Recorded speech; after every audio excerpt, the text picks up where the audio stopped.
following program was provided by an independent producer solely responsible for its content. The opinions expressed do not necessarily represent the views of this station, its staff, board of directors, or underwriters.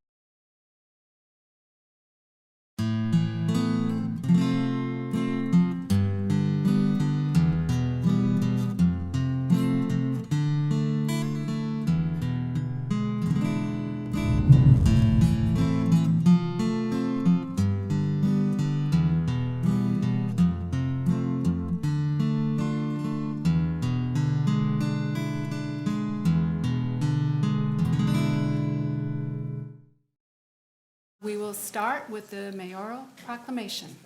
Mayor Donnelly Lazo.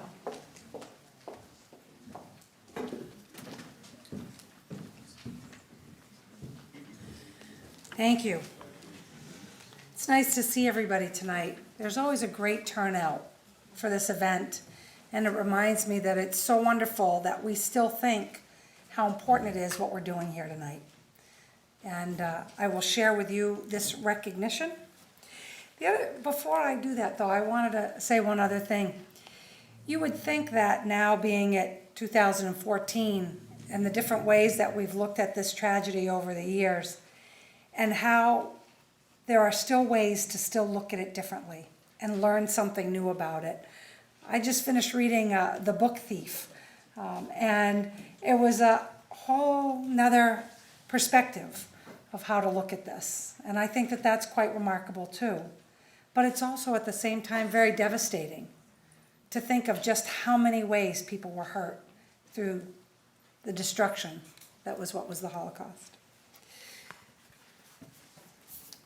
Recognition, Days of Remembrance, Confronting the Holocaust, American Responses. Considering that the Holocaust refers to a dark period of time between 1933 and 1945 in world history, and the state-sponsored systematic persecution and extermination of European Jews by Nazi Germany and its collaborators. This year, the City of Nashville will unveil the New Hampshire Holocaust Memorial to remember.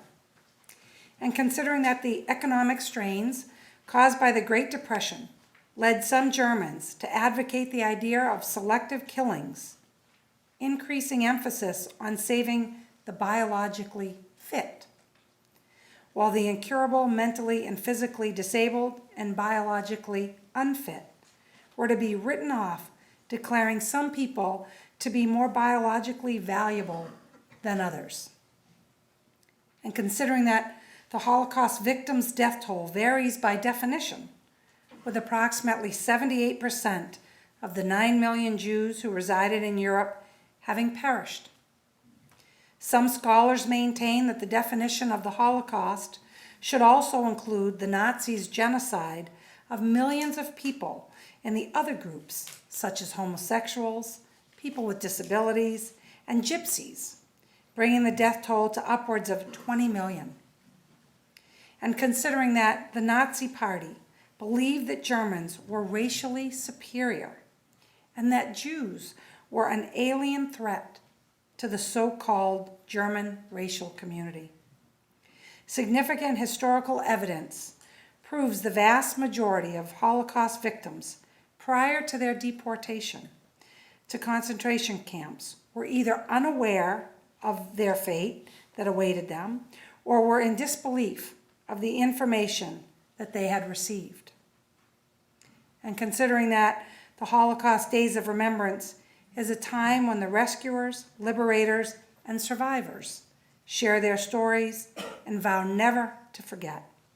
For people of all faiths and ethnicity who value humanity and live as ambassadors of respect for all mankind will never forget the terrible events of the Holocaust and its victims. Now, accordingly, I, Donnelly Lazo, Mayor of the City of Nashville, New Hampshire, do hereby recognize April 27th through May 4th, 2014, as the Holocaust Days of Remembrance in memory of the victims of the Holocaust and their families, and to honor the survivors.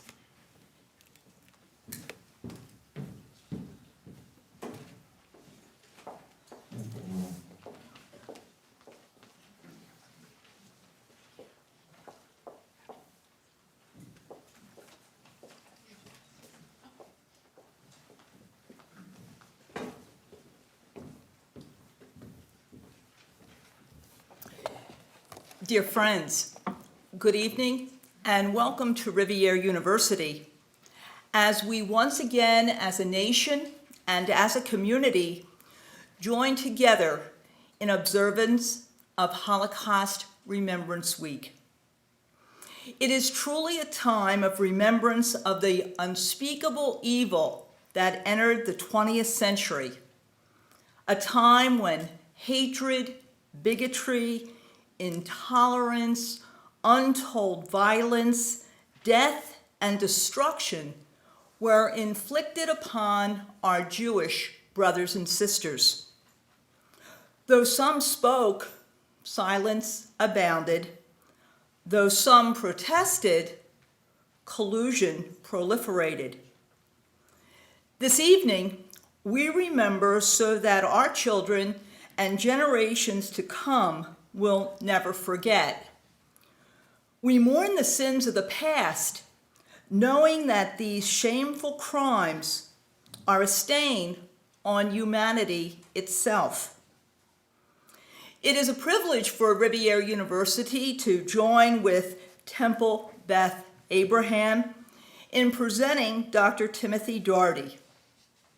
His research poignantly outlines the slowly evolving recognition of evil in the rising threat of Nazism as it crept into the conscious awareness of Hollywood movie makers.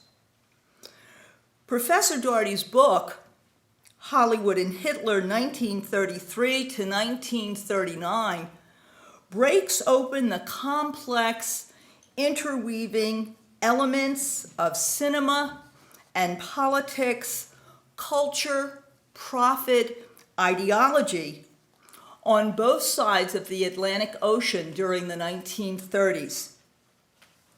Our welcome and gratitude to the Holocaust Remembrance Committee for tonight's program, Lest We Ever Forget, and to all this evening, Shalom.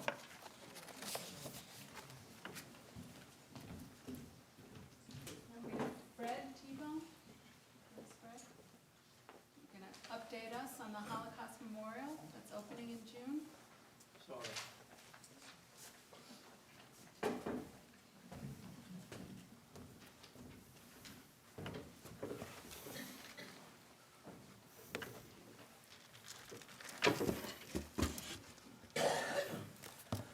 Good evening. Good evening. I am a child survivor. I knew the real Nazis. Children were particular targets for extermination. For Hitler said, if you do not kill the Jewish children, you cannot exterminate the Jewish race.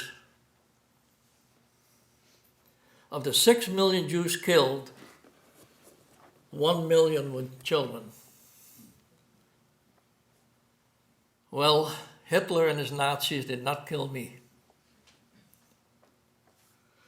By a miracle, I survived.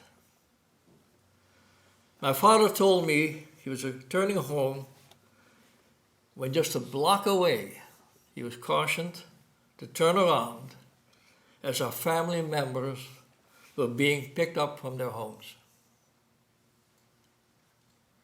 By another miracle, my mother, with her 2 young children,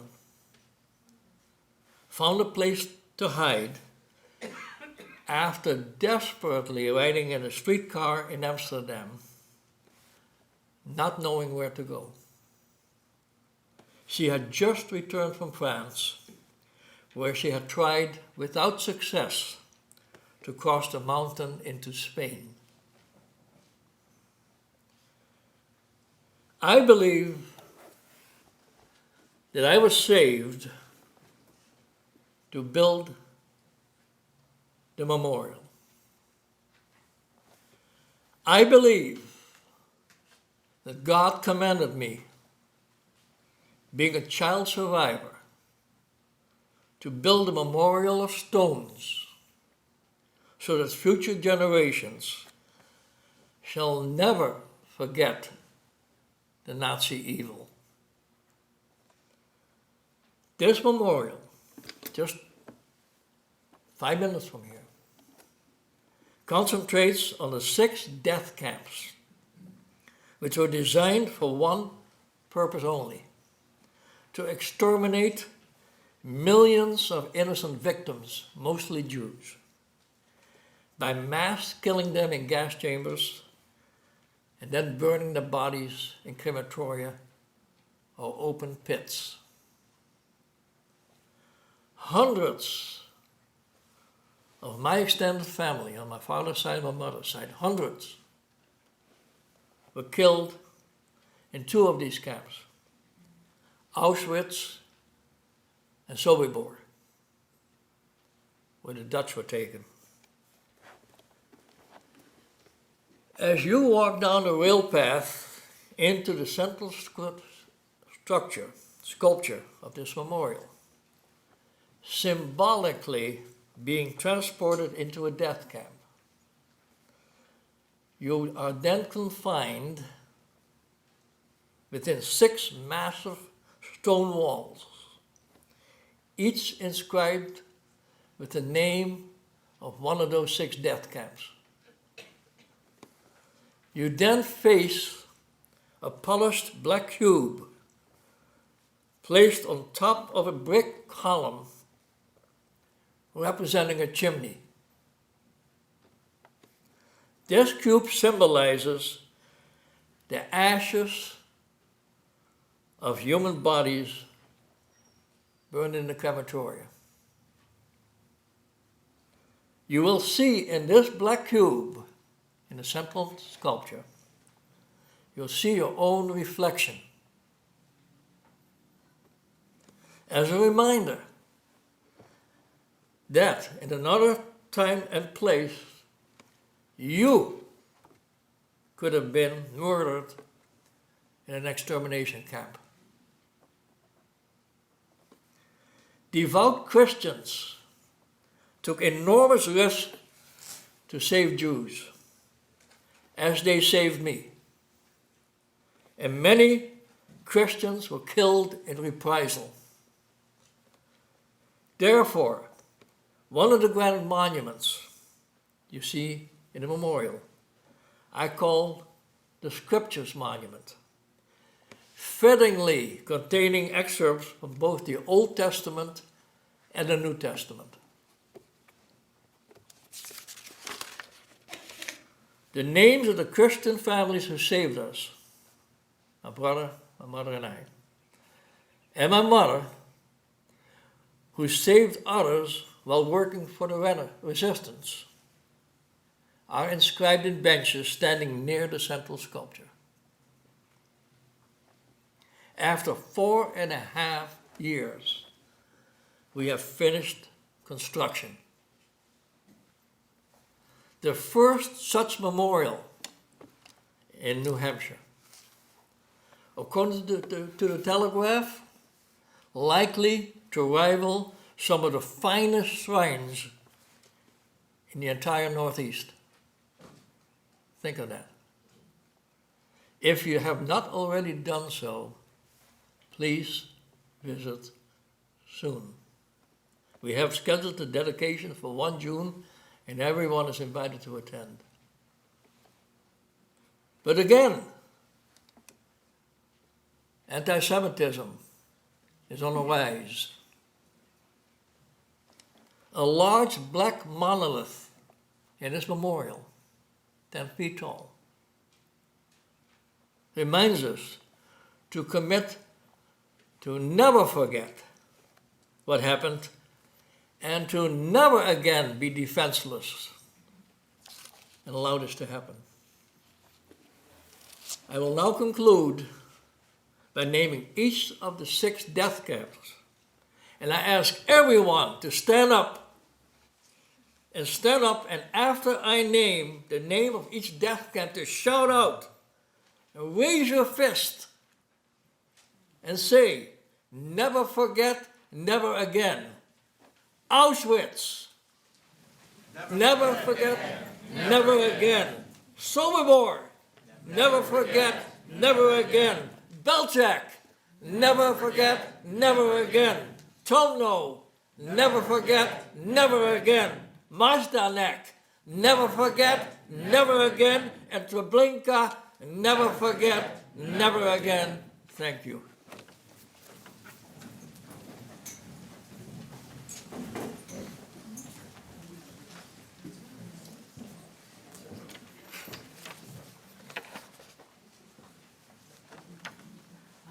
Thank you, Fred. I'm, for those of you who don't know, I'm Cheryl Rich Kern, Chair of the Holocaust Remembrance Day Committee. And I have to say I had some facts I was going to share with you, but nothing is more meaningful than hearing a personal story of a survivor.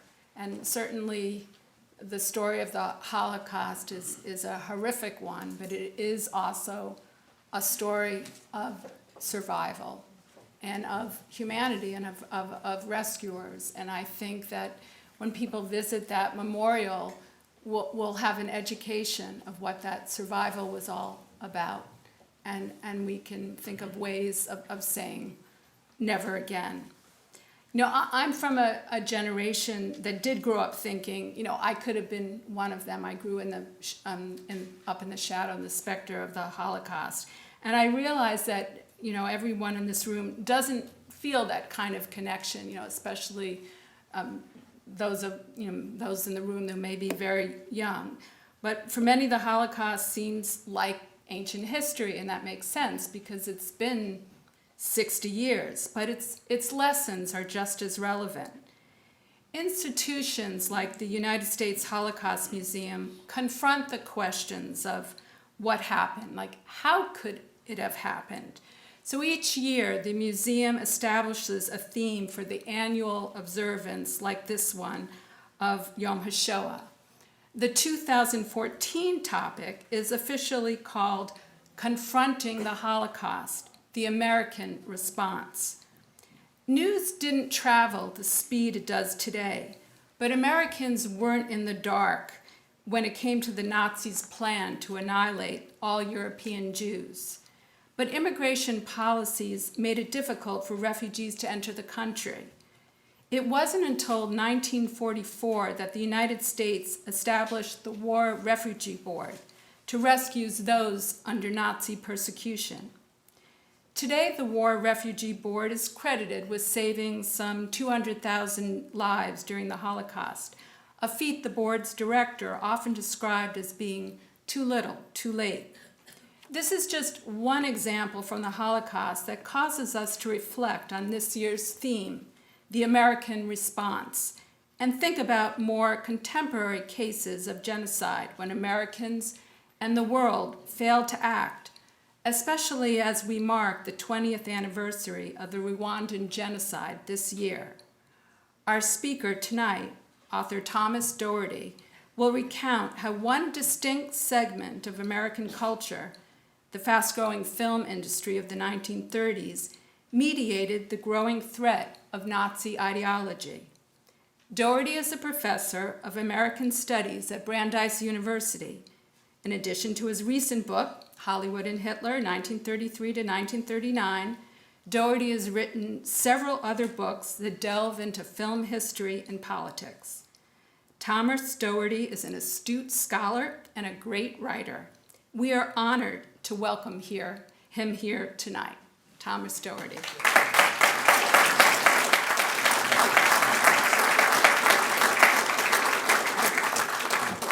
Thanks so much for those kind words, Cheryl. It is I who am honored to be here tonight to share this evening with you. I can't tell you how privileged I am to be here tonight, and I want to thank Sister Paul and Brother Paul for the invitation. And I hope we can have a little bit of a conversation tonight. I've got some things to say, but I always think that one of the great things about teaching film, I tell my students this, and I really mean it sincerely. My friends who teach accounting or chemistry always say that they really can't learn that much from an 18-year-old when they go into the lecture room. But everybody has a set of eyes, and you can watch film, and you all have an expertise I don't have, whether it's in language or fashion or set design or choreography. So I find with film, people always have such fascinating things to say. No matter how many times I've watched a film, I'll go into class and there'll always be a student who mentions something that has never occurred to me. And I have to say as well at the start of this that how immensely moving it is to see here at a Catholic university that this commemoration of Yom HaShoah. Things Catholic and Jewish are on my mind a lot. My own background is Irish Catholic. I went to Gonzaga University, and I find myself teaching at a Jesuit school, and I find myself teaching at Brandeis University. So I kind of joshingly say I have the best of both worlds. I can practice my Jesuit education at a Jewish intellectual environment, and that sort of works pretty well for me. And one of my expertise is classical Hollywood cinema, which is also sometimes glibly referred to as a Jewish-owned business selling Roman Catholic theology to Protestant America. And I think that sort of captures some of the ecumenical spirit that's here tonight as well, that one of the reasons American film has ruled the 20th century is it has elements from all those different ethnicities and religions, and so there's always something there that appeals to the broad spectrum of the American people. And some of the speakers, Fred and others before, sort of have used this word Holocaust. And I just maybe before talking about Hollywood, say a little bit about that word, because it does tie into what my interest was. A lot of books on Hollywood and the Holocaust begin with the Second World War or after the Second World War. And I was interested in the 1930s. My book ends where most books begin on this subject, that is on September 1st, 1939, with the outbreak of the Second World War in Europe. And I wanted to explore what Americans knew about what was going on in Germany. It did not yet have the name Holocaust. It did not yet have the name genocide. It did have the name Nazism. But what Americans knew of Nazism through the motion picture screen. If you were an average moviegoer in the 1930s, what would you have seen on screen about the Nazis? That was one strain I wanted to pursue. And the other strain was what do you do if you're a Hollywood motion picture producer? And throughout the 1920s, you've had congenial relationships with Germany, who make some of the best movies on the planet. You have blood relationships. If you're a Hollywood mogul like Carl Laemmle, who came from Germany, a proud German Jew, came to America in the late 19th century, lived the American dream. Around the turn of the century, he's going into a bank to get a bank loan for a dry goods store, I think it was. And he looks across the street as he's walking into the bank, and he sees this long line of people lined up for a Nickelodeon. And Carl Laemmle thinks, maybe that's the business to get into. And he builds Universal Pictures and has a branch in Germany and congenial relationships. He raises money for German war relief in the 1920s, which is kind of a risky thing to do, to ask Americans to give money to the Germans, who were so lately our enemy, and had very warm, affectionate feelings to the Germans that he grew up with. And then in 1930, he releases his proudest accomplishment, a film called All Quiet on the Western Front, and it premieres in Germany in December of 1930, and the brown shirts break it up. Just playing in Berlin at the Mozart Hall, and Joseph Goebbels himself is in the theater for one of the premiere screenings with a bunch of other brown shirts, the film's not on for 15 minutes, and they release white mice and smoke bombs in the theater, and the brown shirts and Goebbels stand up and scream, "Judenfilm." It's a Jewish film. And they demand that the film be shut down because of what it is promulgating. And of course, what it's promulgating from Hollywood is an anti-war message. And the Weimar government folds like a cheap suit. They ban the film. And it's always interesting to me that the first time that the brown shirts really prove their power over the Weimar Republic is over a motion picture, right? And with that gesture, they kind of win some victories. They win a victory about the memory of the Great War, which is now a stab in the back scenario for the Germans. If you know the Eric Maria Remarque book, you know it is a profoundly anti-war book that doesn't blame the Americans or the French or the Germans. It blames war. And that the legacy of the Great War in that book and in most World War I fiction and film is that the enemy is war, right? And that book became one of the first international bestsellers in 1927. And Americans read it, Germans read it, French read it, English read it, because we all knew that the enemy in the Great War was just war itself. Now the Nazis rewrite that when they successfully shut down All Quiet on the Western Front. And they also begin defining Hollywood as a Jewish industry, peddling subversive material into what will soon become the Reich. And Carl Laemmle is just flummoxed by this. This is not the Germany he knew. This is not the Germany he grew up in. He still proudly referred to what he called the fatherland in 1930, which a German Jew could do without embarrassment in 1930. And he's really flummoxed. And it takes Laemmle a while to figure out that the Germany he grew up in is not the Germany that he is seeing unspooling before him. And so the second thing I wanted to do in this book is to sort of recapture this moment when the Nazis weren't the Nazis of our imagination. If you wander around this hall and look at those pictures, these pictures are very alive in our mind. And what the Holocaust is, because of events like this, and because of motion pictures that have come out since 1945, is very alive in our mind. But this is a time in which these events, of course, they hadn't happened yet. And what Nazism was and is in the 1930s, what had not yet really dawned on the American people. And I think this is something that especially young people have to recapture. And I do it, and as an historian, maybe with a sense of humility, to look back at the past as it was unspooling to people in the past. One of the things I did not want to do in this project is to look back on 1933 or 38 and to say with a kind of smug presumption, well, I would have known what was coming.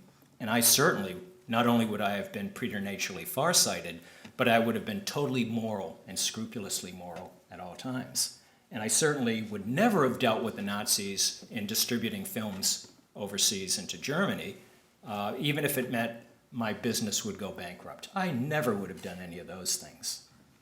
Well, maybe it's a little more complicated than that. And that's sort of what I wanted to do in this project, is to talk about how Hollywood negotiated Nazism as a business in the 1930s, and then how it negotiated Nazism as an ideology in the 1930s. And just quickly, a couple other cautions to kind of recapture the past. One of the best lines I've ever heard about history is not from an historian, but from the novelist Anthony Trollope. And he said in one of his books, the past is another country, they do things differently there. And the 1930s is a place where they did things differently.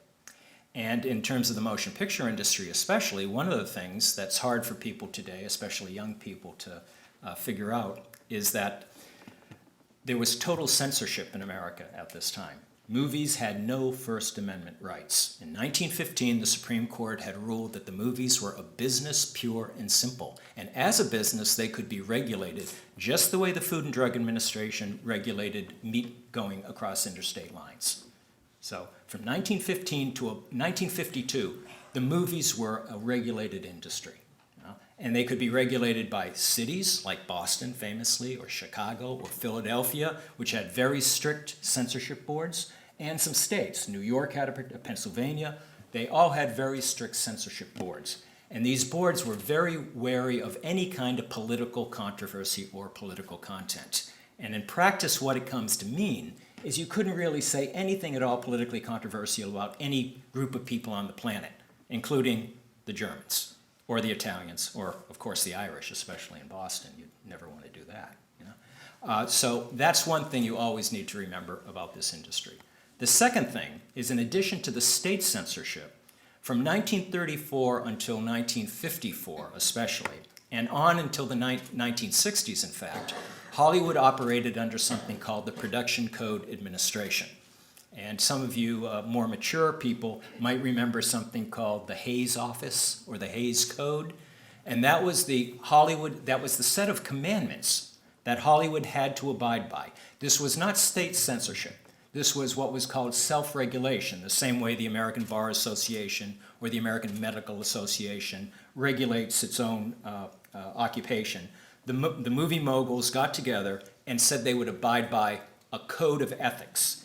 And this code of ethics was originally written in 1930, And it was written by a Jesuit priest named Father Daniel Lord and a devout Catholic layman from Georgetown named Martin Quigley. And they wrote a very elaborate document that would regulate the movies. Now, being Catholics, they had had a lot of experience with regulating literature, basically since the foundation of the church. And they were very smart about it, the Catholic Church. They were real wise. They had looked at the Protestant example of regulation and saw what a disaster it had been. And that example, of course, is prohibition. Right? The Protestants went the state route, and it was a disaster. The Catholics decided to go behind the scenes for the self-regulation route and to get Hollywood to abide by a production code. And they agreed to do it in 1930. And you can look up the code on the web quite easily now. And if you're interested, you might want to take a look at it. Because it's not just a list of thou shalt nots. That's the way the states did it, or the way the Protestants would do it. Catholics were a little smarter. They actually promulgated a moral vision. Now, of course, there were things you couldn't do in the movies. Blasphemy, obscenity, nudity, explicit violence, those kind of things. But the thing that made Catholic censorship so devastatingly effective for decades was that it also put things into the movies. It didn't just want to take things out, but it wanted to put things in. What did it want to put in? It wanted to put in basically the ethics of the Baltimore Catechism. And if you're a Catholic of a certain generation, you know what the Baltimore Catechism is. It was basically the book that taught you about the Catholic religion that you got in parochial school or Sunday school, right? And it was a profoundly Catholic ethos that affected Hollywood cinema for about 20 years. The guilty are punished, the virtuous are rewarded, and the authority of church and state is upheld. There is moral order in the universe. And what it means is that Catholic movies do not always end happily, contrary to popular belief. But under the production code, Catholic movies, or Hollywood movies, or Catholic movies, the same thing for a long time, that Hollywood movies end morally. So think of some of your favorite motion pictures, like Casablanca. Is that a film you all know? Or It's a Wonderful Life, these movies. Casablanca does not end happily, right? I don't know about you, but every time I see Casablanca, I want Ilsa to stay on the tarmac with Rick, right? I don't want her to get on that plane with boring Victor Laszlo. But she's going to get on that plane. Why? Because that's the moral ending. What's the message? Duty is more important than my individual happiness. Sounds very Catholic to me. It's a Wonderful Life. Is that another movie? Every time Jimmy Stewart packs his bags, right? He gets ready to leave Bedford Falls to, satisfy his own personal desire. What happens? Duty, right? To his family, to his wife, to his children, to his brother, right? And he lives a life of dutiful frustration, basically. Now, the film assures us that in the supernatural realm, it all works out. But it's really a pretty depressing movie if, you cut out that last reel or so of that film. But it is a movie that gives a profound message, which is duty is more important than your personal happiness, doing the right thing. And that's what Hollywood movies promulgate for about 20 years. Okay? Under a Roman Catholic from Philadelphia. I keep pointing to sister because she's from Philadelphia, Pennsylvania. A devout Irish Catholic named Joseph Breen, who for 20 years ruled Hollywood cinema. You couldn't get a movie released unless it cleared the Breen office and make sure it abided by the production code. So Hollywood, during this time, really operated under stringent censorship of a kind that we can't imagine. Okay? And then the third thing, I guess, besides the state, besides the self-regulation of the Breen office and the Catholic code of movies, was just the ethos. People didn't want, it's the Great Depression, right? The last thing you want to do is spend your last 20 cents, your last quarter, sometimes a nickel or a dime in matinees, to see something really depressing like the political situation in Europe. I want to see Fred and Ginger dance. I want to see Clark Gable and Vivian Leigh, right? I do not want to see these problems overseas. I want to get away from the Great Depression for a couple hours. I don't want to wallow in it, right? So these three factors really limit Hollywood in what it can do, what it can say, even if they had had the preternatural foresight to know what was going to happen. And I think it's really important to keep in mind that our memory of the Nazis and what we know of the Nazis So much of that is a post-World War II construction.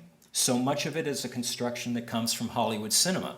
So when you think of the Nazis, I dare say, you can think of images that go from Casablanca to Inglourious Bastards to The Book Thief to The Monuments Men, right? And you have a catalog of images in your head you can readily unspool.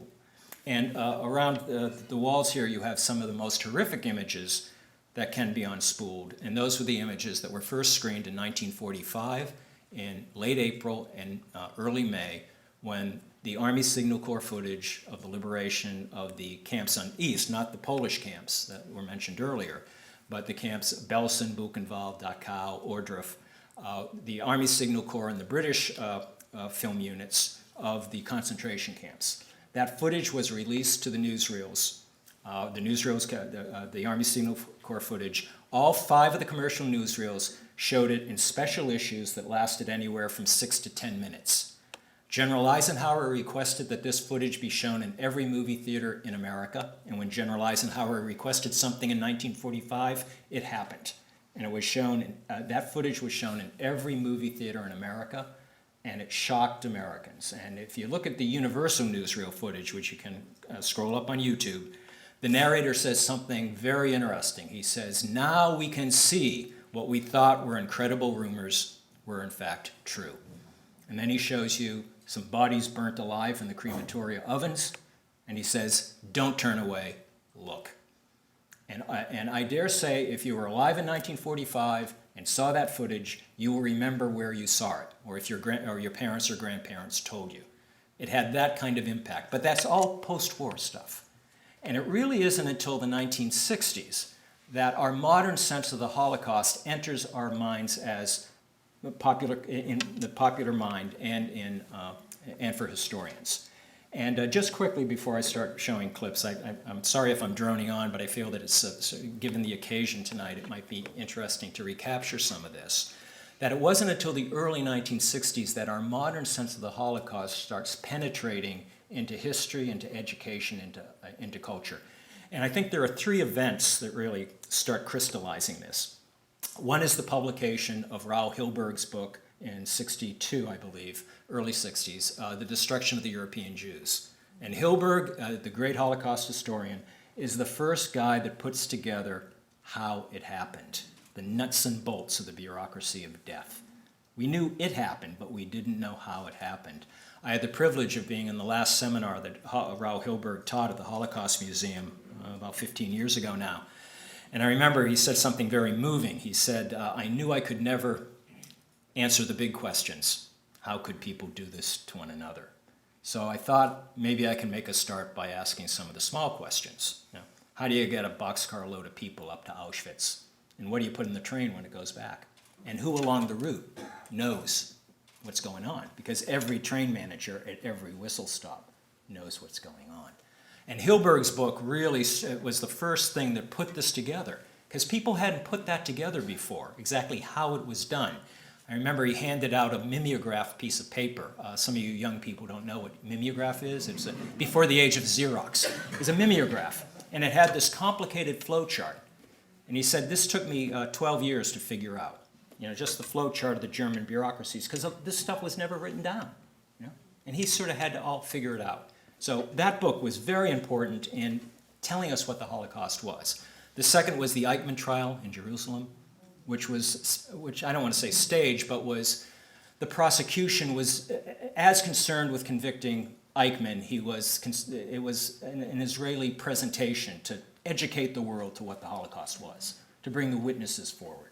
And so that trial is an immensely important event. It was all put on videotape, so for the first time it could be unspooled readily. And I think the third thing, and you might question me ranking it with these other 2 events, is a teleplay that later became a very popular motion picture called Judgment at Nuremberg by Abby Mann. Is this a film some of you might know? It was originally a teleplay in 1959, and then it became a Stanley Kramer film a couple years later with the great actor Spencer Tracy as the judge.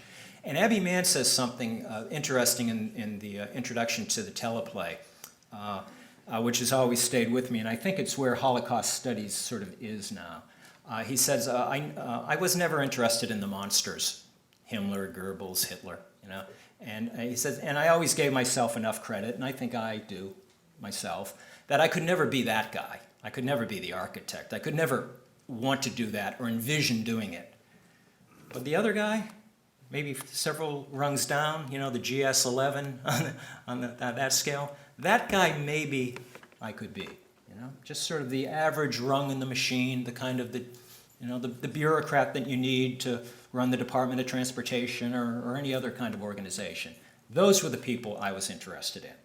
And so those three events become very pivotal in our modern understanding of what we now know as the Holocaust, which was not known in the Holocaust, known as the Holocaust in popular culture until 1978, when a TV movie called Holocaust was on network television.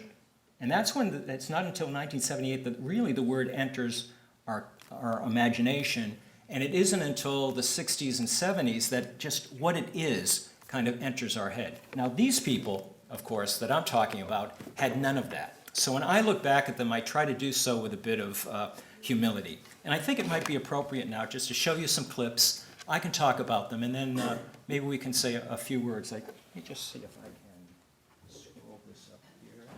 Okay. One of the nice things about sometimes doing a book is that you find things you didn't expect to find. And in this book, I found two movies that were totally forgotten and unknown, and one was undiscovered, like that is, or it disappeared in 1934. And just as my book was going to press, at the last minute, I get one of those emails, maybe you've gotten those emails where the subject line causes you to like sit up and your eyes go wide. And it was something, ever heard of Hitler's Reign of Terror? And I had been researching this film for a few years and couldn't find a copy to save my life. And a Belgian film archivist sort of dug one out of his archive. And Hitler's Reign of Terror, I believe, is the first English language feature-length film about Nazism, which has a pretty good understanding of what Nazism is going to be. It was produced and directed by a guy named Cornelius Vanderbilt Jr., who was the grandson of the famous Vanderbilt family.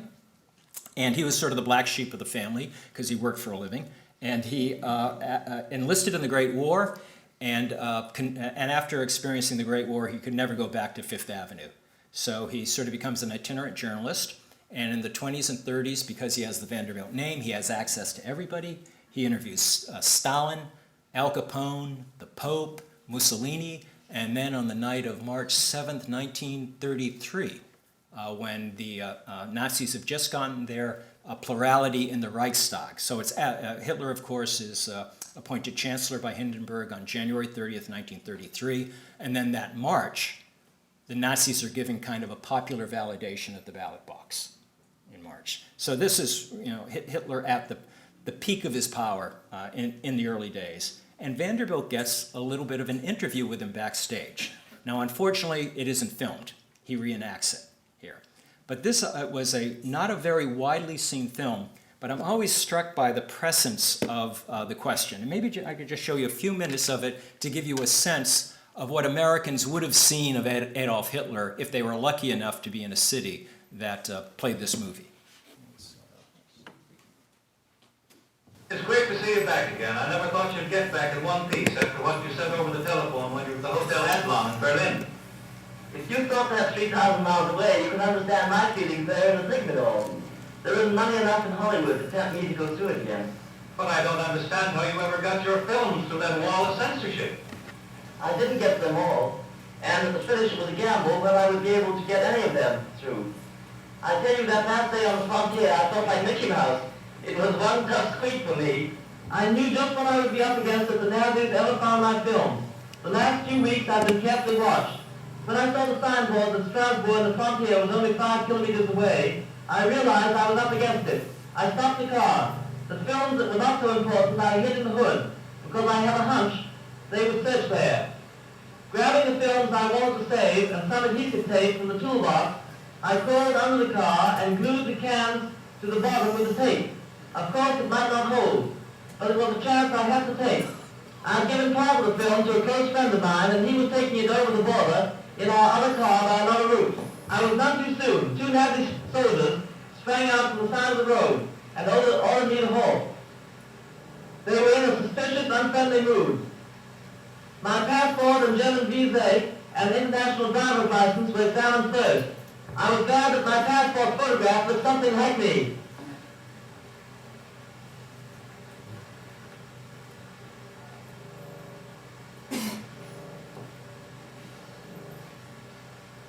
And then they searched the car while I tried to keep as bold a face as I could.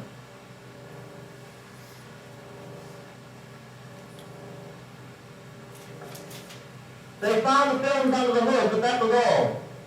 Shaking their fists at me, they had to let me go, never dreaming of what was under the car.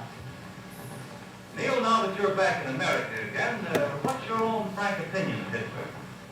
Unquestionably, he is a man of real ability, of force. But the way I sized him up, after interviewing him, is that he is a strange combination. Huey Long, Billy Sunday, and Al Capone. That may sound ridiculous, but I assure you that Hitler has qualities of all those people. He needs sound, lots of sound, oceans of sound, to present him.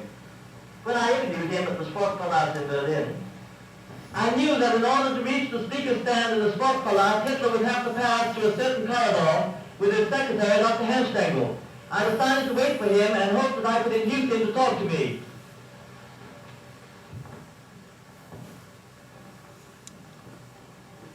I'm an American newspaper man, Your Excellency. What message have you for the American people? Now the American life goes forward, always forward, irrevocably forward. Tell them this is a crucial hour in the history of humanity. Tell them Adolf Hitler is the man of that hour. Tell them Adolf Hitler has been sent by the Almighty to a nation threatened with disintegration and dishonor for 15 long years. And what about the Jews, Your Excellency? My people are waiting for him. See this man here. He will tell you about the Jews and all the other things that seem to bother America. My interview... That wasn't really Hitler, you could probably tell. But that's as close as you could get in 1934. One of the reasons that I think it's useful to look at that scene where he's smuggling the film through is in the age of smartphones, where everybody sort of has the motion picture camera in the palm of their hand, one of the real problems the motion picture industry had, and the newsreels especially, was getting footage from Germany. Goebbels approved every frame of film that got out of Germany in the 1930s. And so the newsreels were faced with a real dilemma. Either they don't cover the most important foreign affairs story of the 1930s on screen, or they have to use Goebbels approved footage and then somehow kind of edit it and work with it. But then the Nazis would monitor it in America, and if the newsreels manipulated it too much, they'd cut off the supply. So the images of the Nazis in the 1930s that are so alive in our minds are post-war false memories, usually. There are only, I think, 2 iconic memories of the Nazis on screen in the 1930s that audiences in the 1930s actually saw. And these were very early images of the Nazis coming to power at a time in which the Nazis actually thought this would be good publicity for them. And I dare say most of you, when I mention them, will unspool the images in your head, because they get shown anytime there's a documentary on the rise of Nazi Germany to evoke the rise of what Nazism is going to become later on. And the first image is from the April 1st, 1933 boycott of Jewish stores and businesses. And that it has that famous image of the skull and crossbones, and it says Achtung Juden, and they show that, or brown shirts marauding through the streets of Berlin on the back of a truck. Okay, so that's some independent footage that audiences actually got. And in some ways, the more famous image, and somebody mentioned The Book Thief earlier, is the image of on May 10th, 1933, of the book burning in Berlin. Right? And do you have that image in your head of brown shirts throwing volumes of Jewish books and other prohibited volumes into a huge bonfire? And it becomes a perfect metaphor for what Nazism is, the suppression of information, and of course the conflagration to come. In retrospect, it seems almost prophetic when you look at this footage. And audiences actually did see that a lot in the 30s, because every time the newsreels did a kind of a recap of the year's events, they would tend to show that footage because it was all they had. Very precious little footage in the 1930s. The stuff that we see from the 1930s almost invariably was collected during the war and after and made into archival documentaries. Now, I think maybe, let's say one other thing.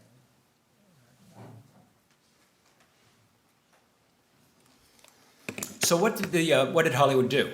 You couldn't show the Nazis because of censorship. You couldn't show them much in the newsreels because you didn't have footage. And you didn't want to sort of make dramas because Sam Goldwyn had a famous saying. He said, if you want to send a message, use Western Union. So Hollywood didn't like message movies. But occasionally you'd find echoes of tolerance in Hollywood cinema.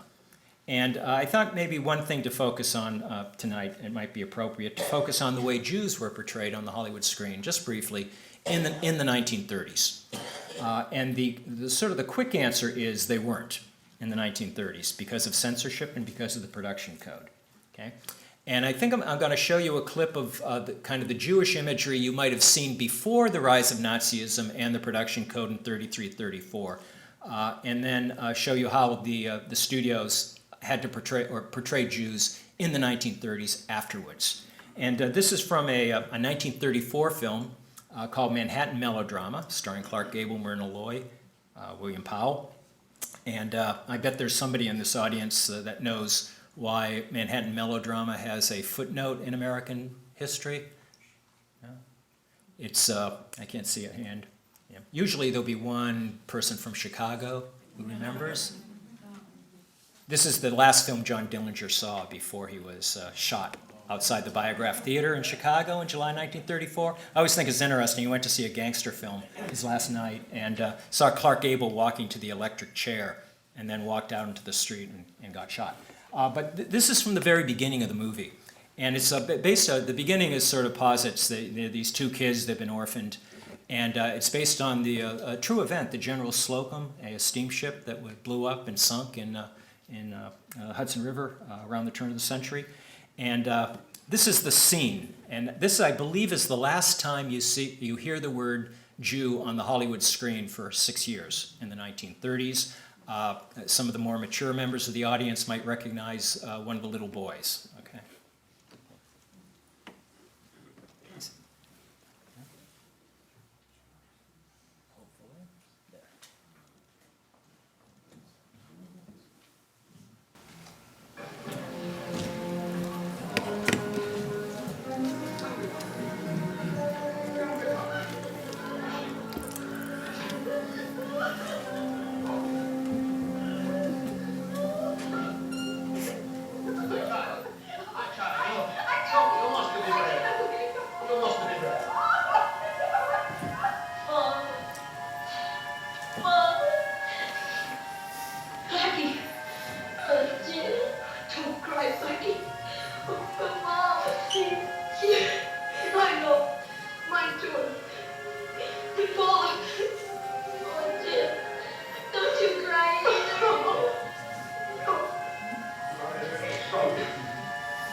You Morris's father?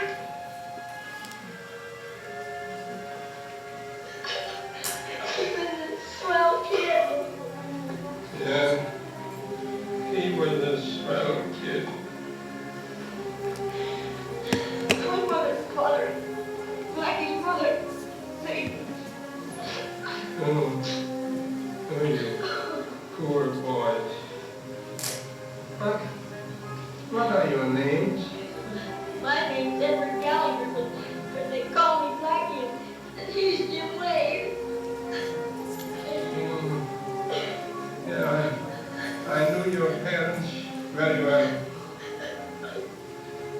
And now, Blackie, and you, Jim, you have no place to go, huh? No, we'll find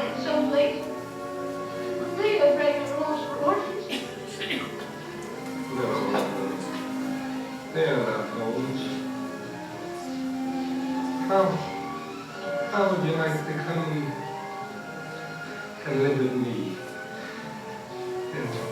In my home, can be my sons. But I'm not a Jew, and neither is Jim. Catholic, Protestant, Jew. What does it matter now? It's a great scene, isn't it? Yeah. Catholic, Protestant, Jew, what does it matter now? You know, that wonderful sense of ecumenical togetherness. And of course, he takes the boys in and raises them, and they turn into Clark Gable and William Powell. You recognize one of the boys? Mickey Rooney. Okay, that's great. My students usually don't, so it's good to have a group that sort of like gets the Mickey Rooney reference there. I think that's the last time you hear the word Jew on the Hollywood screen for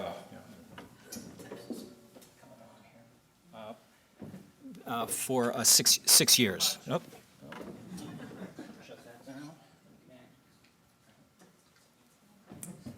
For 6 years until the Fighting 69th in 1940. There's a lot of dispute about why the word is eliminated from the screen. Of course, maybe the German market. The production code kind of said that all nations and nationalities should be treated respectfully. And oddly, that means that you start getting a leavening out of ethnic stereotypes. And so ethnic stereotypes, which are all over the 20s and early 30s, start kind of get leavening out in Hollywood cinema of the later 1930s. And then the Anti-Defamation League, the Jewish organization, was very wary about the word Jew because in the 30s it would have been used as a slur so often that there was just sort of a touchiness about seeing it on the marquee or hearing it on the motion picture screen. But it disappears for several years.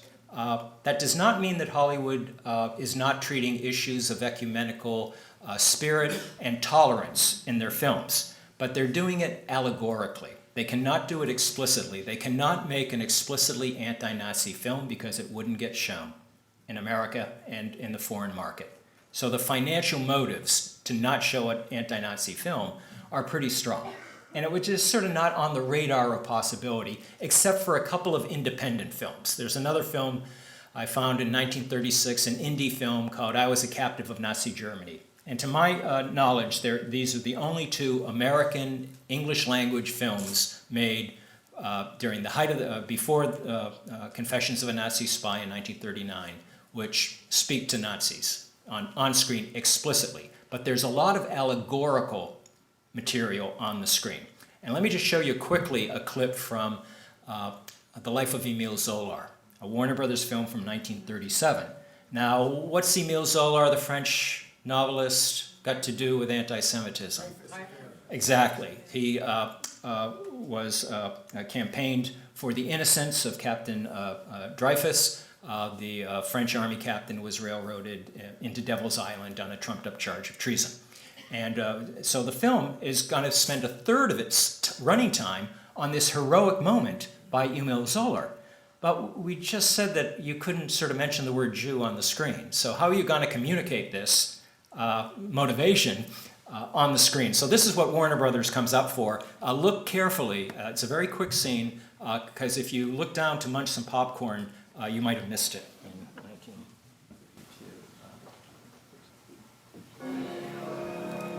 A confounded novel. C'est de Billy. No. Dreyfus. You found something, Colonel? I was just wondering about Esterhazy. Ferdinand Count Belzin Esterhazy. He's a foreigner. A foreigner? Yes. He's of Hungarian descent. But his father was a general in the French army. Besides, Esterhazy's an infantry officer. Man who wrote that plot was a gunman. Gunner. Not this fellow here. Dreyfus, Alfred. I wonder how he ever became a member of the general staff.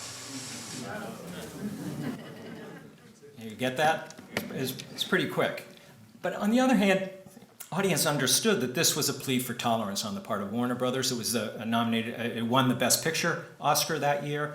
Everybody knew that this was Warner Brothers' allegorical way of making an anti-Nazi film. Because if you're making a film against anti-Semitism in 1937, you don't need it, the picture drawn out for you explicitly. And in fact, there's another scene in this film which is in some ways as evocative and powerful, and it's a mob of mad Frenchmen throwing the copy of J'accuse, the pamphlet that Zoller had written, into a bonfire.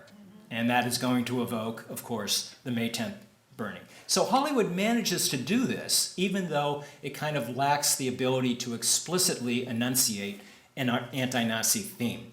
Anytime you do something like that, any audiences in 1937 would have understood what it's about. Now, in 1938, what's the easy way to say this? America changes. And it changes because the news from overseas becomes so lethal, so menacing, so dramatic, that finally the ostrich effect of the Great Depression and our unwillingness to address what's going on in Europe becomes the news becomes too dramatic to overlook and to ignore. 38 is the key year in the American mind and in Hollywood cinema in terms of a tipping point in its attitude towards Nazis. And 3 events just quickly happen in 1938. There's the Anschluss in March 1938, the annexation of Austria, the Munich Pact and the subsequent invasion of what the Nazis called the Sudetenland, that area in western Czechoslovakia of ethnic Germans that they gobbled up after the Munich Pact, and then Kristallnacht on the night of November 9th and 10th, and the early morning November 10th, 1938. Cumulatively, those events make America more profoundly grateful for its own democratic tradition of tolerance, at least as in our best aspirations, and increasingly wary of what's going on in Germany. They hear the war drums, they see the clouds darkening on the horizon. America is still by sensibility isolationist. It wants no part of these foreign entanglements, but increasingly you can just tell it from the films and the popular culture. There's a sense of Americans wanting to sort of restate and restore their patriotic fervor in the sight of what is certainly coming on the scene. And maybe the emblematic moment happens on November 11th, 1938, which is the 20th anniversary of the armistice, the end of the Great War. And there's a woman who's going to do a special variety show on radio to commemorate this event.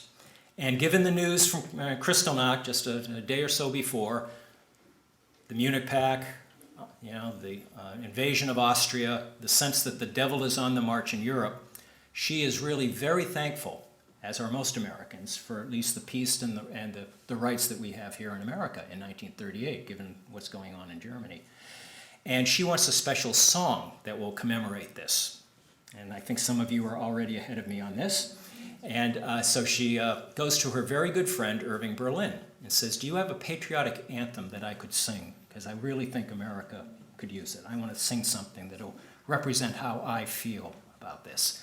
And he says, I got something I put away from the Great War. And it was in a play. I thought it was a pretty good song, but the play was running long, so we had to cut it. But I've always thought it was a good song, and you could sing this. And, of course, that tune is God Bless. Great, okay, good. Oh, got it.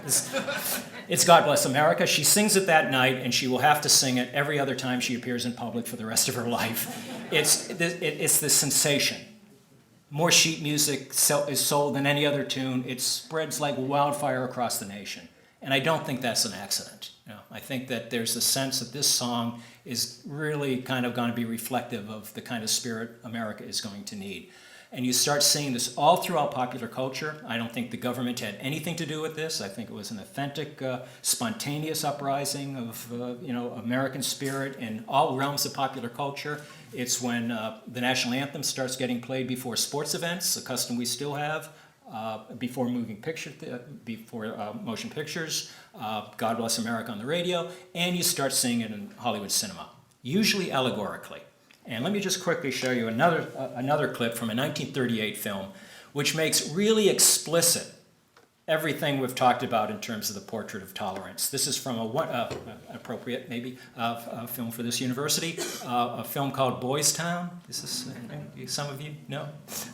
With, again, Spencer Tracy playing Father Flanagan, the Pied Piper to orphan boys. And this is, I didn't expect this to turn into a Mickey Rooney tribute, but you'll see Mickey Rooney again, and it's the beginning of the film in which he's the tough kid coming into Boys Town. He doesn't want any of this Father Flanagan reform stuff, and That'll change by the end of the film. I don't think that's a spoiler. But this is... There we go.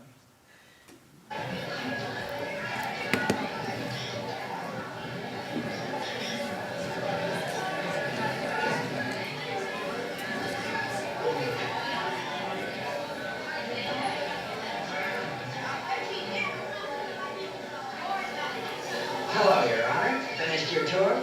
Bell saved you, didn't it, buddy? What? You're sitting beside me. All right.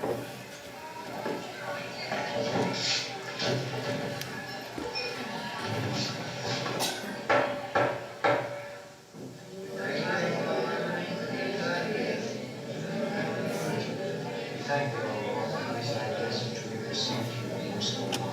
Heavenly Father, I thank you for this food.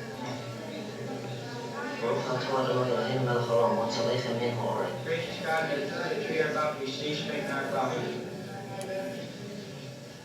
What's the matter? Can't you all learn the same words? Don't have to. You say the kind of grace you want to say. At Boys Town, everybody worships as they please. Think the way they want to think. Sure, some of us don't have to go to chapel. If you're a Catholic or a Protestant, you can go right on being one. Well, I'm not. Then you can go right on being nothing, and nobody cares. Now, when he says that, he goes, Catholic, you Jew. You want him to say it, but we're just not quite there yet. It's still 1938. And, but on the other hand, could you be more explicit, right? I mean, it's absolutely, if you got a kid in the yarmulke saying a prayer in Hebrew, that's a message of tolerance that I think it'd have to be pretty dense not to get in 1938.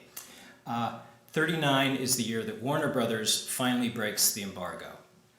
Warner Brothers is the most avowedly anti-Nazi of all the studios. It's the most proudly Jewish of all the studios.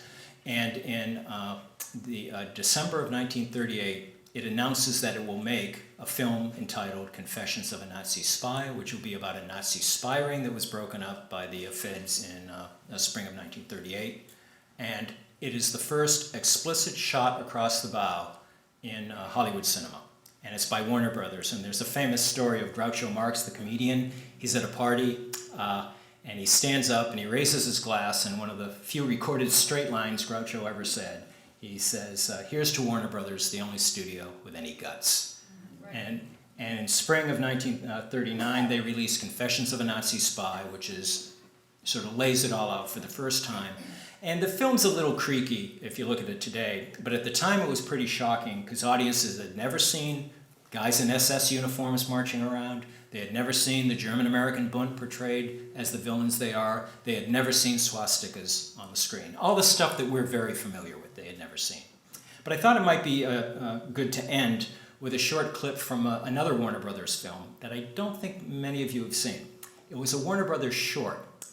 Warner Brothers in '37 began a series of what they called patriotic shorts that would teach lessons to Americans. And these short films were like 15, 20-minute vignettes that were shown at the beginning of the motion picture program. So if you went to the movies in the 30s, you'd see a newsreel, a cartoon, a short, and then the feature film. That was called the balanced program.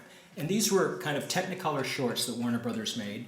They were really labors of love. They were, as you can see from the clip I'll show you, they were very expensive and very well mounted, and they starred major actors, and they had a major director, Michael Curtiz, who had previously done Robin Hood and would go on to make Casablanca, was the director. There's no way they could have gotten their money back on the rentals of this film. They made them truly as a kind of stance for Americanism. And this is one of the most interesting and perhaps apt clips to end on. It's about a hero of the Revolutionary War, not Patrick Henry, not George Washington, but a guy named Haym Salomon, who was a financier of the Revolutionary War. And the film celebrates his story. It's called Sons of Liberty, and it celebrates the Jewish American contribution to the fight against the British. So this is sort of the crucial scene from Sons of Liberty.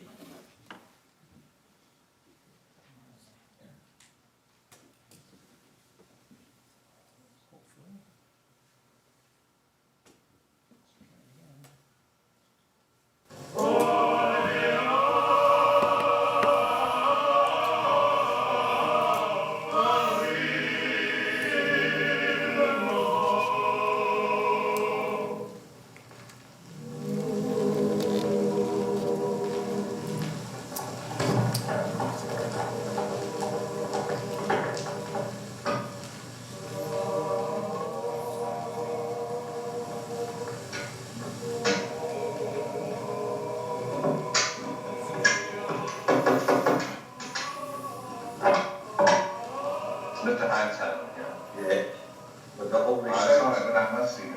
General Washington Logan.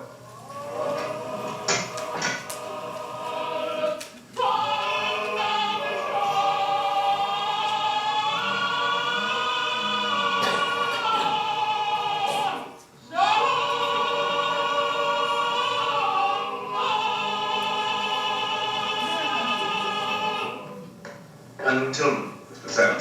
What is it? Why are you here? I have an important message from General Washington. We will be peace.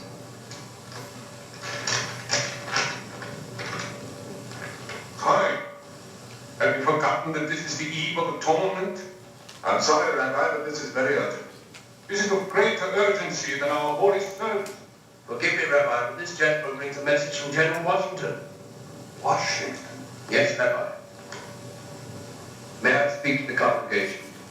An appeal from General Washington must be heeded. God will forgive us.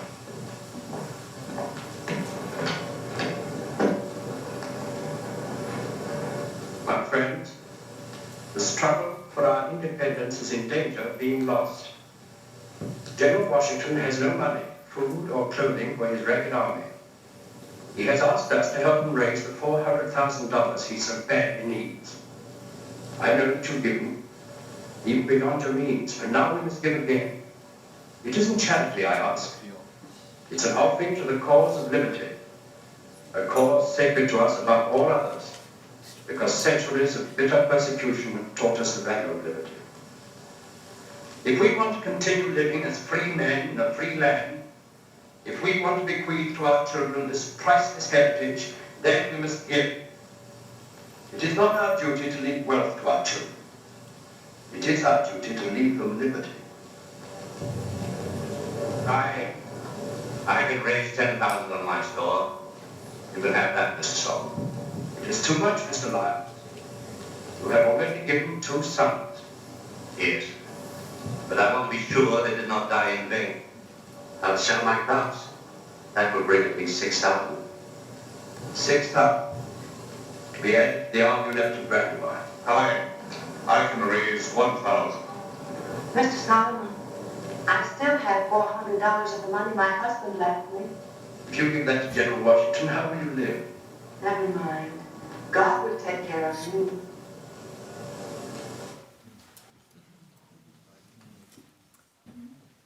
Well, that I think is sort of Hollywood at its best in the 1930s, and you can condemn Hollywood for maybe not doing enough soon enough, and I think that, you know, there are other films that you could probably see, but I think compared to most industries in America and most popular cultural outlets, Hollywood on the whole did pretty well considering what they knew at the time. Of course, and by the end of the year, Europe will be at war, and Hollywood begins making a series of explicitly anti-Nazi films. And then after America enters the Second World War on December 7th, 1941, Hollywood is going to be one of the essential wartime industry, communicating values of tolerance, justice, teamwork, and contributing immensely to the fight in the Second World War. And the images from the Second World War will remain forever alive in our minds, I think, largely because of Hollywood cinema. So that's my shtick, I guess.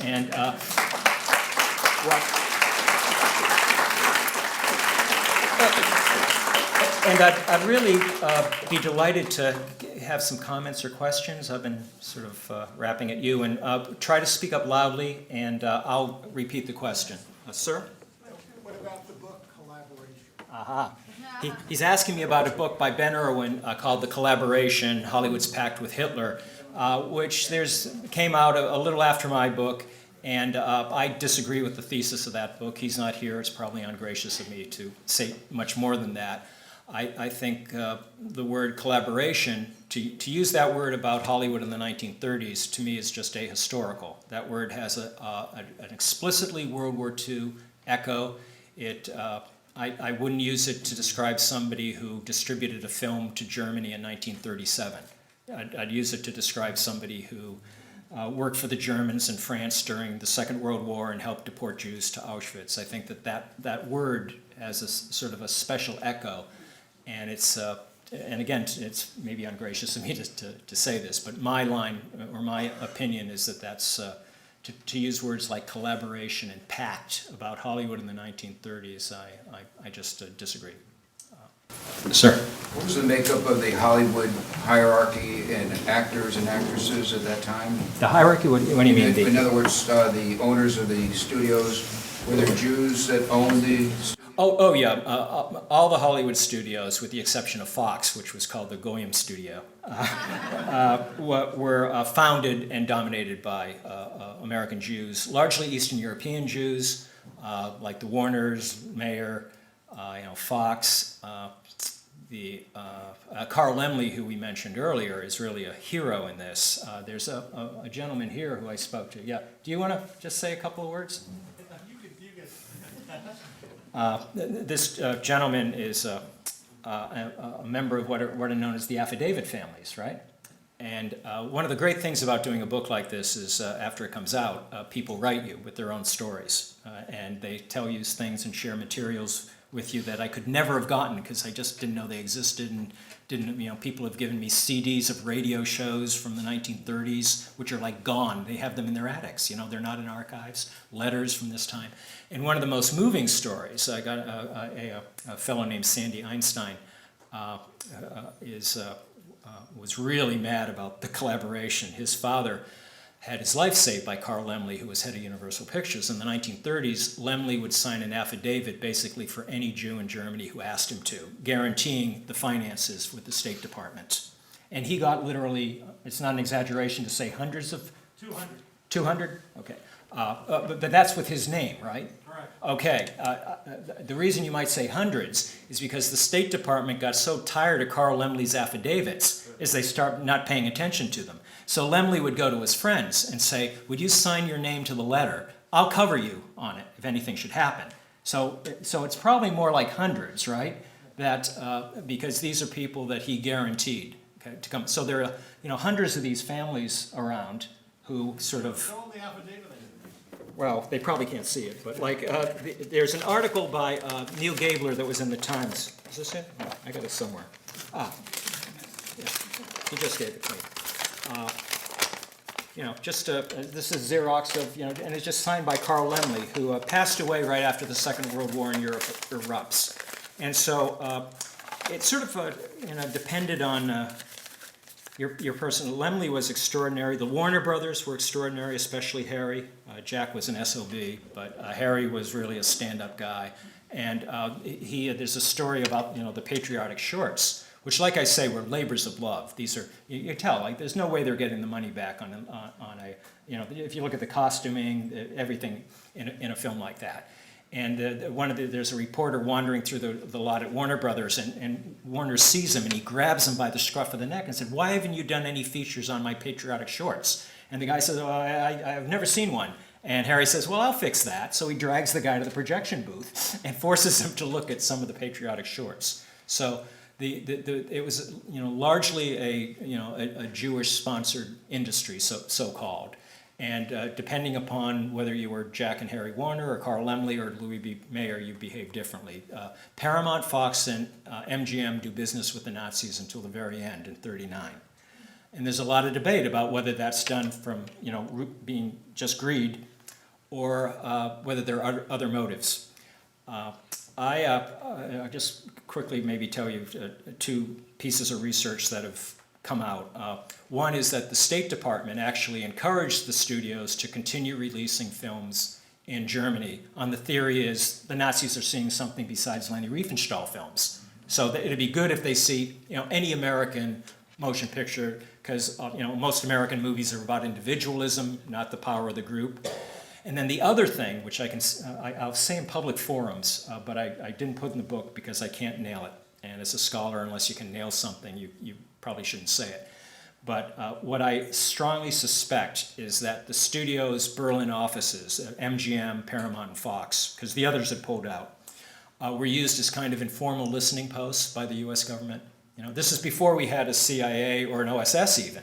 And it was all done very informally. Somebody might have been debriefed. I've got some evidence. I know this happened in 33 to 36, but I can't really nail it afterwards. And the one person who could have nailed it for me passed away, a guy named Martin Quigley Jr., who had terrific contacts in the motion picture industry. He edited Motion Picture Herald, and during the Second World War, he worked for the OSS in Ireland, which was, of course, not at war with Germany. And he pretended to be a motion picture producer scouting locations, but he was actually doing intelligence work.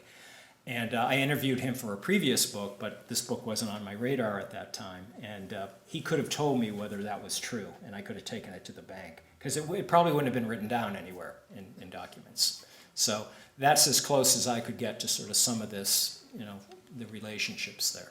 Yeah. Any other questions? Yes, sir. In hindsight, could it be argued that Sons of Liberty reinforced Jewish stereotypes? For example, they came to him for fundraising help. They didn't say General Washington wants the men in the synagogue to fight. Yeah, and you're quite right. The movie has, or the short has two enterprises it needs to sort of fulfill. And one is that, even more importantly, our enemies during the Revolutionary War are whom? The British. Well, they're going to be our allies really quickly. So the enemy in this film are Haitian mercenaries. It's the Germans, it's not the British. So you got to disguise that. And this scene answers your question, in fact. It was on the minds of the filmmaker, because when he goes to the congregation, it's quite clear that it's Jewish blood, not just Jewish money, that has been shed. Because he says the one guy has lost his arm, the other guy has given 2 sons. And then throughout the film, you see Chaim Holloman's heroism in other ways as well. There's a wonderful moment that students don't get, unfortunately, because the story is not taught the way it used to be in 1939, when he's in prison with a group of Americans who have been sentenced to death. And one of the young men needs some solace, and he can't remember the words to the 23rd Psalm. And so Chaim goes over and starts the 23rd Psalm with the young man, and it gives him comfort, and they recite it together, the Protestant boy and the Jewish guy. And then the British jailer comes to the door and screams out his name, Nathan Hale. And if you're over a certain age, you get it, and if you're under a certain age, you don't get it, because people don't know Nathan Hale the way they used to in 1939. Yeah. But that's a good point, and they were worried about it. The other thing is kind of anachronistic, and if you're in the New England area, you might pick up on it, because the Jewish community had a particular reverence for George Washington. And that was because the Torah Senate. And what is that? Who said that? Yeah. Washington gave a speech there in Rhode Island. Right, yeah. And it's a famous letter that the sexton wrote to Washington, and Washington echoed the sexton's remarks about tolerance and how America is a home for the great Hebrew race. And it's sort of really the first time the Hebrews have been welcomed anywhere. So it was really a moment in American history. And so even though this takes place in 1776, there's kind of a front backstory thing going on with Washington there. Any other comments or questions? Yes, sir. Did any of the media cover the Night of Long Knives in 1934? Yeah, that's a good question. Did the media cover the so-called Night of the Long Knives, the purge when Hitler killed Rome, his ally in the SA, in summer of 1934? It was covered like a blanket in the print press, but and on the radio it was covered, but only domestically. And of course, there was no newsreel footage. I've got an account, I got a reference from Cornelius Vanderbilt Jr., which he said he took some footage then. He went back to Germany, but I've never been able to find it. So, one of the things that's very difficult for us to imagine in the age of instantaneous moving image communication is that something like that could happen and there'd be absolutely no motion picture record, like of Kristallnacht, we talked about earlier. There's no film of Kristallnacht. There was some brief home movie footage that was discovered after the Second World War that the Holocaust Museum has. But there's no newsreel images at all of Kristallnacht. There are a couple of still images. So what the newsreels had to do is just have talking heads condemn Kristallnacht. You couldn't show the vivid imagery of it, which is a problem they had throughout the 1930s. Yes? Did the newsreels cover the Olympics, and how did they whitewash? That's a great question. Did the newsreels cover the Berlin Olympics of 1936? They did. They sort of covered them mostly as sports events, And of course, the person who covered them most assiduously was a woman named Leni Riefenstahl, right, who made two of the great documentary films of all time, Triumph of the Will in 1935, the record of the 1934 Nazi rally in Nuremberg, which is on spooled anytime you see a documentary on the Nazis. It's sort of the iconic image of the Übermensch and all their power and discipline and magnitude. It's really an astonishingly powerful film, and some of you probably know the story of Frank Capra when he saw it, how terrified he was when he was making the Why We Fight series. He needed the footage to show in his film, and he was afraid, and some senior American military leaders were very afraid, that if we showed Leni Riefenstahl's footage, America would just go, we can't march like that, like these guys are going to really kill us. But Roosevelt and Capra filmed it or made the documentary that way, and Roosevelt approved it, and it was shown in theaters. Leni Riefenstahl, there's an interesting vignette in the book. She comes to America in 1938 to sell Olympia, her documentary. She wants it to get a commercial release as a sports documentary. It had won big prizes in Venice. It was shown all over Europe. So she figures she'll come to America. They'll greet her, in Hollywood as a genius, because the film is spectacular. It's the best sports movie ever made, most people would say. To her credit, she shows Jesse Owens winning the gold medals, right? And she's treated like a celebrity, when she lands in New York in early November 1938. Because it's kind of a sexy story. They called her Hitler's honey. She's this splashy, attractive redhead former actress, girl director.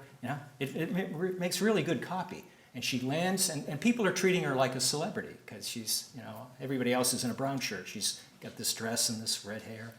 And then Kristallnacht erupts, and they ask her about Kristallnacht, and she says, oh, just rumors. The Nazis would never do anything like that. And then you can see the press coverage turn on her, and she's treated like a pariah. And she goes to Hollywood, and nobody will meet with her except Walt Disney, who shows her the storyboards for Fantasia, but even he won't be seen with her publicly. So Americans didn't see a lot of that great Olympic footage that we see later in documentaries at the time. Riefenstahl scared everybody in Hollywood when they saw her films, and she really raises a profound issue about film and art and truth and politics, because you see Triumph of the Will and you feel like invading the Sudetenland afterwards. It's a very powerful motion picture. And of course, it's a lie. It's a celebration of the Nazi ethos. And the Hollywood filmmakers, Riefenstahl scared them particularly because they knew she wasn't a hack. All of Goebbels' other people were hacks, but not Leni. Maybe one or two more questions, or yeah. So Marlene Dietrich doesn't count as an anti-Nazi, anti-German? Oh, she does indeed. Thank you for bringing up Marlene Dietrich. She comes to America before the rise of Hitler and stays there. The Nazis didn't like her, even though the German people liked her quite a bit. They called her a hussy because, of course, the most famous German actress on the planet usually played women of suspect moral character, should we say. That was her specialty. And the Nazis didn't like that she was not exactly the embodiment of the female, church, kitchen, children model that they wanted. And she was an avowed anti-Nazi. She does go back briefly, and the Nazis, sometimes they'd censor her films and wouldn't show them. Sometimes they would because of popular demand. And then during the Second World War, she really does a lot for the USO. She really was in major combat. She was, just at the edge of combat often, and there are all these great stories about GIs waking up in hospital tents near the front lines, and Marlene Dietrich walks in, and they think they've gone to heaven and died. So yeah, she was really one of the heroines of this whole story. Yeah. Okay, thanks you so much.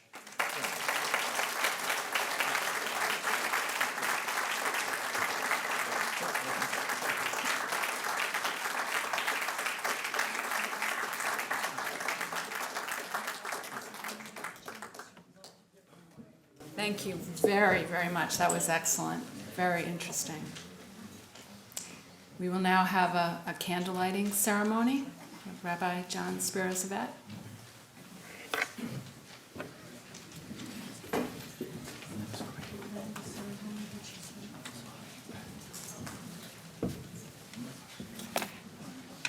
Well, I'm going to say my thank you for all of us to Professor Doherty, first of all, for being here and for illuminating a dimension of the world at this time. We think, obviously, of Hollywood, popular culture in certain ways, and to know and to think about the power of something that continues to be part of our world is really important in terms of our understanding of the Shoah and of the world.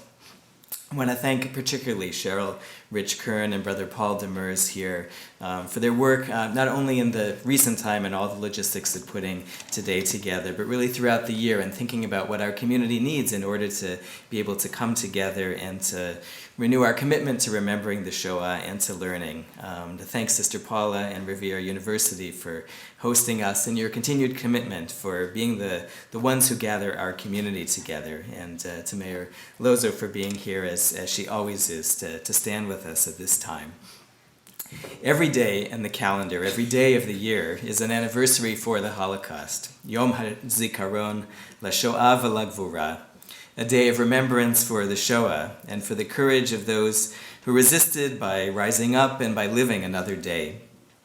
We mark this day the world over, not only in memorial, in weeping for what we lost and for whom we lost, but because we have to be together. We have to put our minds together as we have this evening, to do the best we can to understand and to analyze, to comprehend exactly what the weakness of the human soul is, to focus together on the way groups bond people together and spin out of control. We have to do this as we say that we will never understand.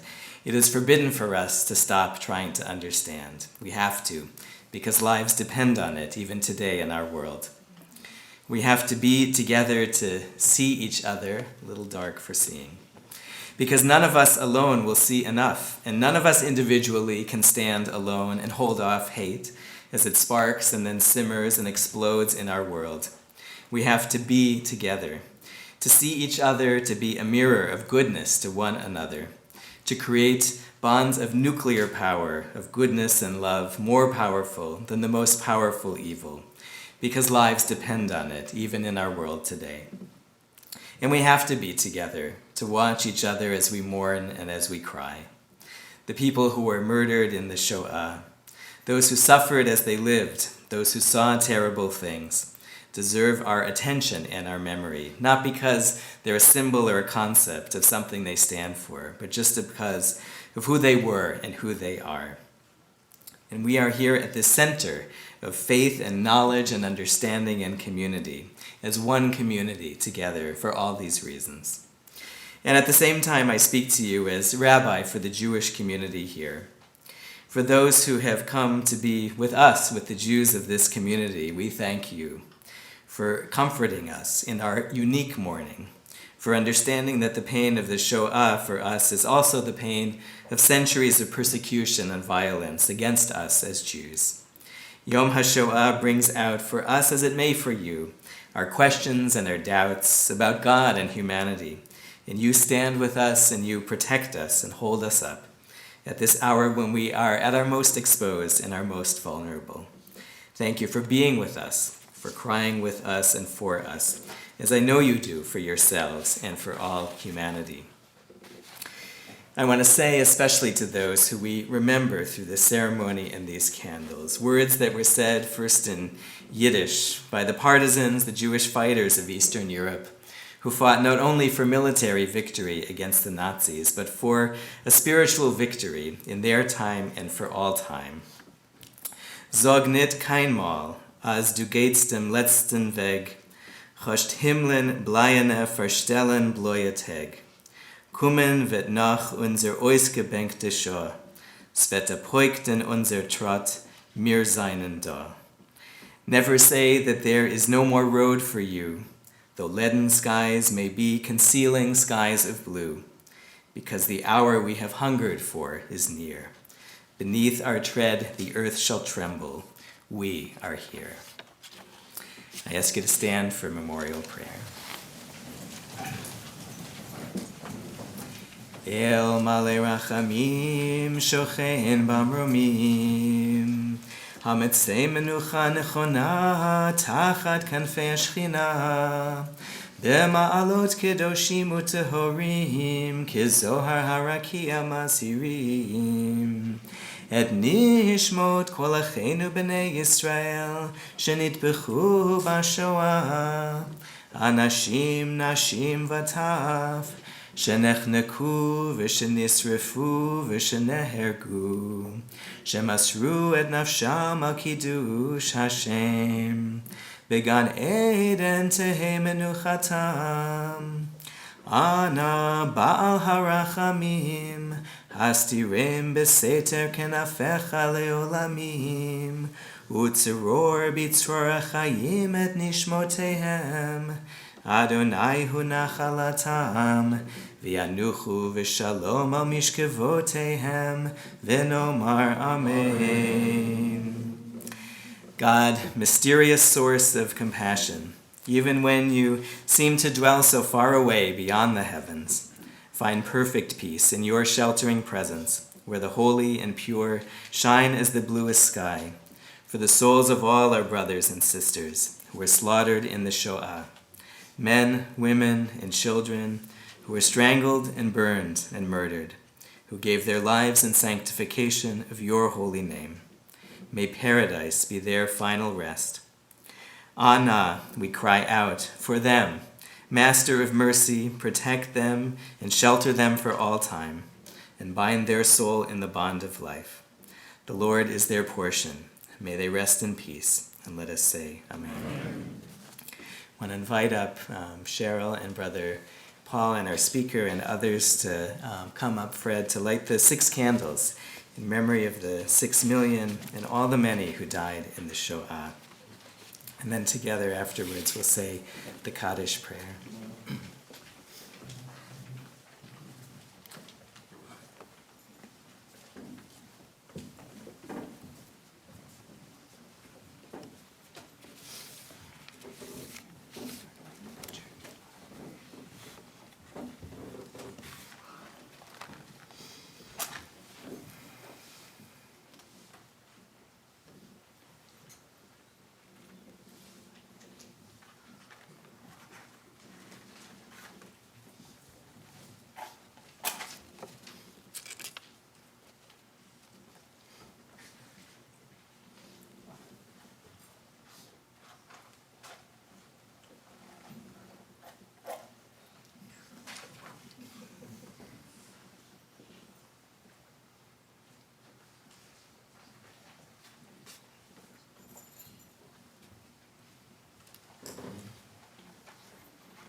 On the inside of your programs is the special Kaddish, the special Jewish morning prayer we'll say responsively for the memory of those whose memories we call to mind with these candles. Please say responsively after me. Yitgadal v'yitkadash Shemei Rabbah B'yalma divra kirute V'yamlich malchute B'chayechon v'yomechon U'v'chaye dechol Beit Yisrael Ba'agala u'vizman kariv Ve'imru Amen together. Yehi Shmei Rabbah Mevorach Le'olam Olomei Almaya Yitbarach Ve'yishtabach Ve'yitpa'ar Ve'yitramam Ve'yitnaseh Ve'yithadar Ve'yit'aleh Ve'yithalal Shemei Dekudsha Brichu Le'ela Min Kol Birchata Ve'shirata tushbechata v'nechamata, da'amiran be'alma, ve'imru amen, together. Yehi shlama rabba min shemaya, ve'chayim aleinu v'al kol Yisrael, ve'imru amen. Oseh shalom b'mromav, hu ya'aseh shalom, aleinu v'al kol Yisrael, ve'imru amen. And we'll conclude our ceremony and our evening, but please be together as much as we can and for as long as you wish. We'll sing Hatikva, the Jewish national anthem, at the bottom of the page. Kol od balevav penima, nefesh Yehudi homiya, ulfate mizrach kadima, ayin lezion Sophia, od lo avda tikvateinu, hatikva bat shnot alpayim, liot am chofshi be'artzeinu, Eretz Zion Yerushalayim, liot am chofshi be'artzeinu, Eretz Zion Yerushalayim. Thank you. Good evening.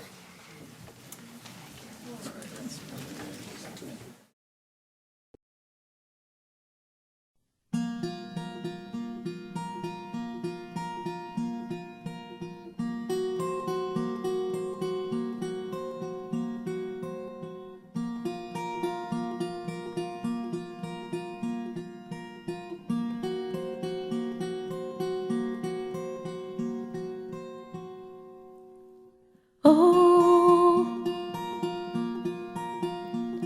on a lonely night, the moon is in the sky, and you're looking about. Can you touch the light as you reach up? The preceding program was provided by an independent producer solely responsible for its content. The opinions expressed do not necessarily represent the views of this station, its staff, board of directors, or underwriters.